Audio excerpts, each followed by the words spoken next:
आइए दोस्तों, आज हम लोग क्लास 10th का ट्रायंगल चैप्टर का जो थेयर्स थ्योरम है उसको आज प्रूव करते हैं। तो क्या है थ्योरम, क्या कहता है? If a line is drawn parallel to one side of a triangle intersecting the other two sides, then it divides the two sides in the same ratio. जैसे यहाँ पे देखिए, आपको एक ट्रायंगल दिया हुआ है। तो क्या है कि अगर एक लाइन है जो कि किसी एक साइड से दूसरी साइड को इंटरसेक्ट करती है और साथ ही साथ ये लाइन जो है किसी ट्रायंगल के थर्ड साइड के पैरेलल भी है। जैसे कि यहाँ पे देख सकते हैं आप, ये जो लाइन है ये इस लाइन को इंटरसेक्ट कर रही है और ये लाइन इस लाइन के पैरेलल भी है। ठीक है, तो ये लाइन क्या करेगी, इन दो साइड्स को, जिन दो साइड्स को इंटरसेक्ट कर रही है, तो इन दो साइड्स को सेम रेशियो में क्या करेगी, इंटरसेक्ट करेगी। ठीक है, ये तो कैसे करेंगे? जैसे गिवन है, क्या गिवन है? ये ट्रायंगल है ए बी सी ट्रायंगल है in which D E parallel to B C. D E जो है वो पैरेलल है बी सी के, एंड इंटरसेक्ट्स ए बी, और ए बी को इंटरसेक्ट करता है इन डी पर, एंड ए सी इन ई, और ए सी को ई पे इंटरसेक्ट करता है। तो हमें प्रूफ क्या करना है? A D upon D B is equals to A E upon E C, ये हमको प्रूव करना है। ठीक है, तो हम कंस्ट्रक्शन में क्या करेंगे कि बी ई को ज्वाइन कर देंगे, डी ई को ज्वाइन कर देंगे। ठीक, और ए सी पर एक परपेंडिकुलर ड्रॉ करेंगे। ठीक है, परपेंडिकुलर है तो यहाँ पे ए सी पे एक 90 डिग्री बनाएगा, 90 डिग्री का एंगल बनाएगा, क्योंकि ये परपेंडिकुलर है। जो डी जी है वो ए सी पर परपेंडिकुलर है। ये कंस्ट्रक्शन में हमें करना है। और फिर हमको ई एफ ए बी पर एक परपेंडिकुलर खींचनी है। ठीक है, तो ये भी 90 डिग्री का एंगल फॉर्म करेगा। तो हम लोग प्रूफ में देखते हैं कि हम इसको आगे कैसे कर सकते हैं। इतना तो आपको लिखना ही है। ठीक, तो आगे देखते हैं। तो प्रूफ में हमें क्या करना है? हमको पता है ना कि ट्रायंगल का फॉर्मूला क्या होता है, तो यहाँ पे हम लिख लेते हैं, we know that the area of a triangle क्या होता है, 1/2 इंटू बेस इंटू हाइट। तो हमें पता है कि जो ट्रायंगल का एरिया होता है वो 1/2 इंटू बेस इंटू हाइट होता है। तो इसीलिए यहाँ पे अब हम देखते हैं, ये आपको बहुत ही ध्यान से देखना है। क्या करना है कि आपको सबसे पहले ये जो ट्रायंगल है ई, इसका एरिया फाइंड करना है। ठीक है, तो हम क्या करेंगे, यहाँ पे लिखेंगे area of triangle A D ई। ठीक है, तो ये कितना हो जाएगा, 1/2 इंटू बेस कितना है इसका, ए डी ई का बेस कितना है ए डी, इंटू हाइट कितनी है, ये परपेंडिकुलर डिस्टेंस, क्योंकि यही हाइट होगी, तो ये होगा एफ ई। इसको हम इक्वेशन 1 मान लेते हैं। ठीक, इसी तरह area of triangle D E B का एरिया फाइंड करते हैं, तो ये कितना होगा 1/2, यहाँ पे बेस कितना है डी बी, और यहाँ पे इस ट्रायंगल की हाइट कितनी होगी, एफ ई ही होगी। बताता हूँ अभी, इसको इक्वेशन 2 मान लेते हैं। एफ ई इसकी हाइट क्यों होगी, क्योंकि डी ई बी जो है ये ट्रायंगल है, इसकी हमें हाइट फाइंड करनी है। ठीक है, तो हाइट क्या होता है, बेस से परपेंडिकुलर डिस्टेंस होती है किसी साइड पर। तो यहाँ पे अगर हम इस ट्रायंगल में इस लाइन को, बेस को एक्सटेंड कर देते हैं तो हमको इसकी हाइट मिल जाएगी। तो हाइट को बेस से कोई लेना देना नहीं है। ठीक है, आप इसको सिर्फ हाइट आपको इस ट्रायंगल की फाइंड करनी है, तो आप बेस को एक्सटेंड कर सकते हैं। तो ये हो गई एफ ई जो है इसकी हाइट, इतना आपने लिख लिया। ठीक, अब क्या करना है, आपको ये जो फर्स्ट इक्वेशन है इसको डिवाइड कर देना है सेकेंड इक्वेशन से। तो यहाँ पे लिख सकते हैं हम नाउ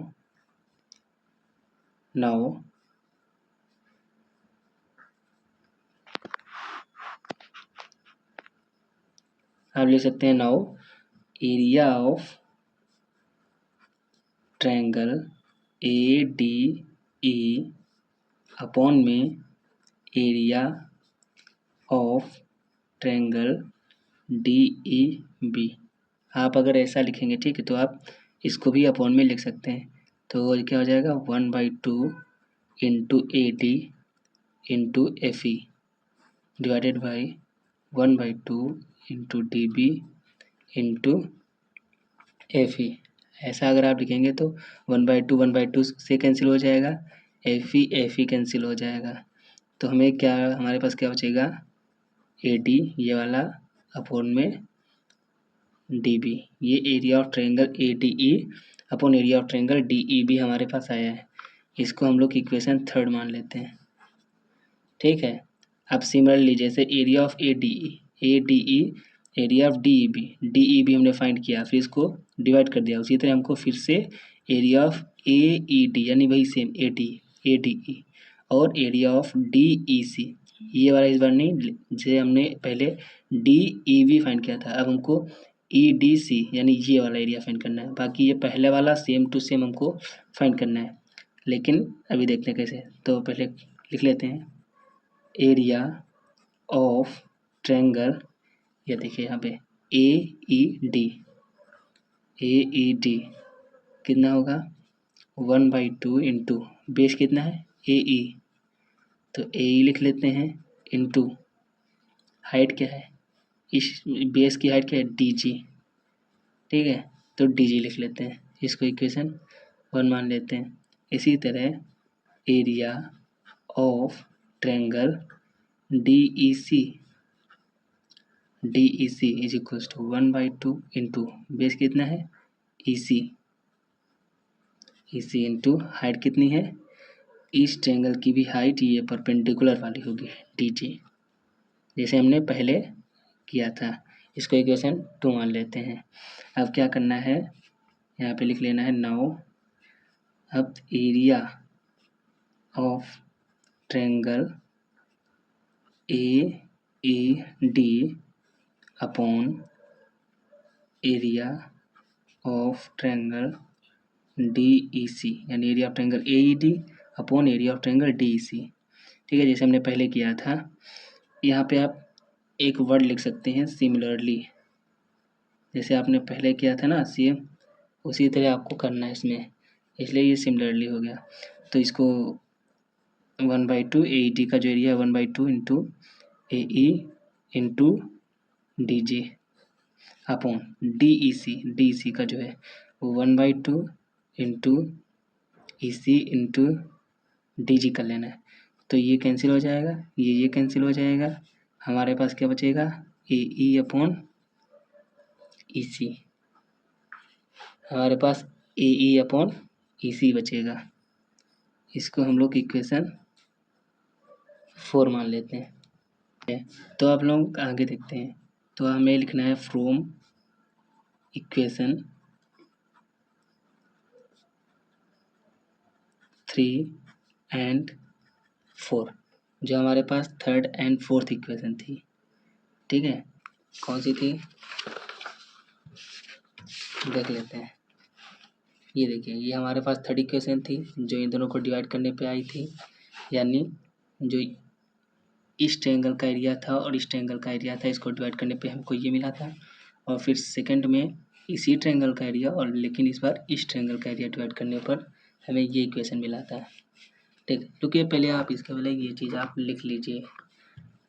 देखिए ऐसे लिखिए आप, सिंस ट्रायंगल कौन सा डी ई बी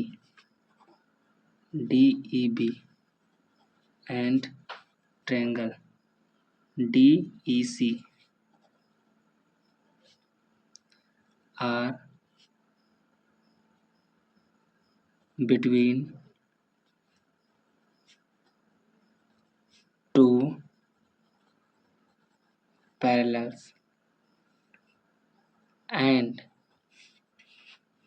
एंड में क्या लिखेंगे, and have same base. Okay, therefore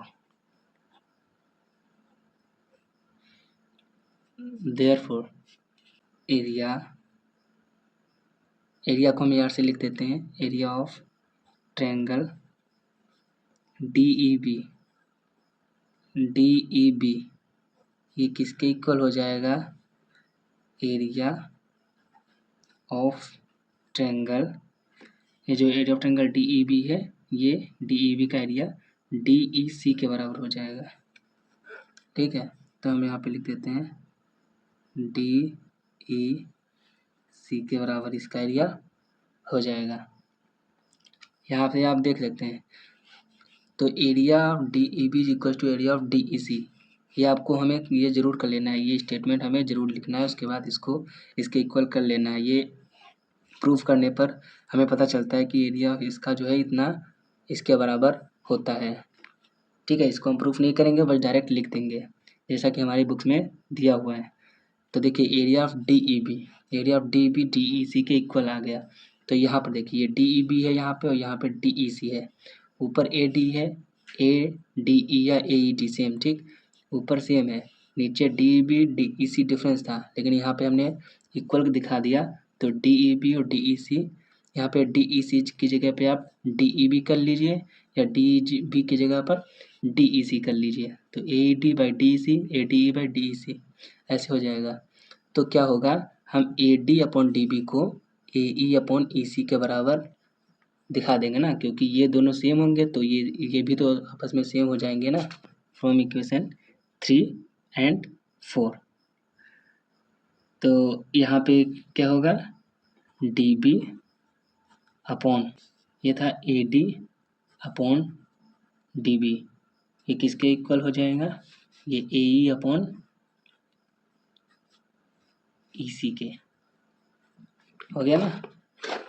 देखिए यहाँ पे कितना था, AE अपॉन EC, ये दोनों इक्वल हो जाएंगे। तो ये AD upon DB equal to AE upon EC हो गया, और यही हमको प्रूव करना था। तो ये क्या हो गया हमारा, प्रूव्ड।